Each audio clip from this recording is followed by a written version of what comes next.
Nath पण्डबानं दुःशासनेन कृतवस्त्रकेशा कृष्णात्तदाक्रोशदनन्यनाथा Govind Damodar माधवेति।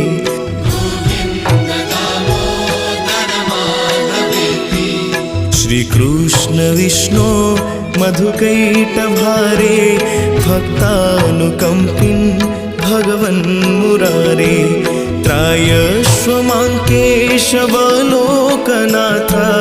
Govind Damodar माधवेति।